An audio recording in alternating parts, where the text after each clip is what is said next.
Where's the gun? Nasaan si Emma?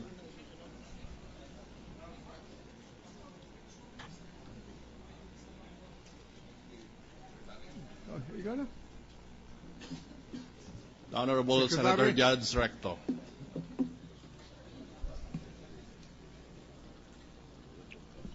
Thank you, Mr. President.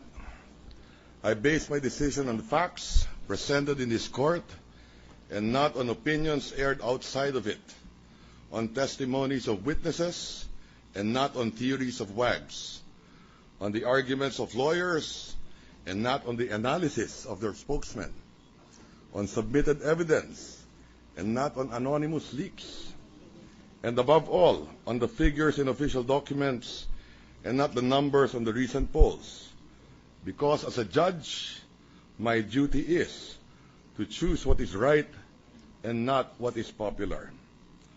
Having expressed the foundation of my decision, let me put forward my observations on this trial. First, in an impeachment complaint, length is not strength. Better for an indictment to be short but substantial than one that is long in allegations but short in proof. Second, haste makes waste. The reason why the trial simmered in the Senate is because the articles were served half-cooked instead of well done. Third, the way evidence was produced left a bad taste in the mouth. Mr. President, let me now explain my vote. There is no such thing as a SAL-N so statistically perfect that it is precise to the last decimal point. If a government employee is asked to catalog what he owes and what he owns, some information may fall into the crack, not as an act of deliberate concealment, but as an unwitting omission done in good faith. So this boils down to the degree of the unintentional miscalculation, and logic dictates that we accept the slight inaccuracies, because if we leave no room for those, then believe me, no government official will be left behind his desk.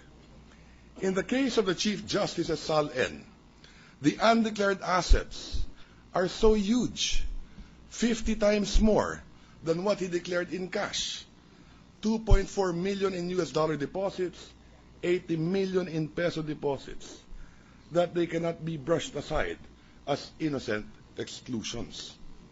The very same Constitution that he had sworn to obey and uphold makes it mandatory for a public officer like him to submit a true declaration under oath of his assets, liabilities, and net worth.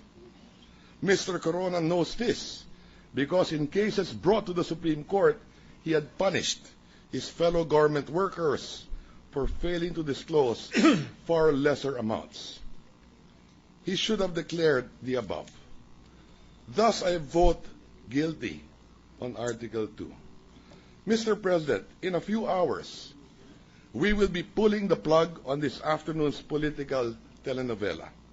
With a sigh of relief, let's go back to our regular programming where hard, unheralded work is done away from the camera lights. The end of the trial doesn't call for celebration. It calls for getting our bearings back and setting our priorities right again. 1 in 5 people who watch this trial on TV occasionally go hungry. 1 in 3 in the labor force had all the time to watch because they had no work. 5 in 10 people who followed this trial rated themselves poor. 80% do not even have a bank account or savings. So if we think what we have done here is Herculean, then we stand indicted for being clueless of what our people want and ignorant of our true potential. It is easy to impeach one man. What is hard is to impeach hunger, to impeach joblessness, and to impeach poverty. Thank you, Mr. President.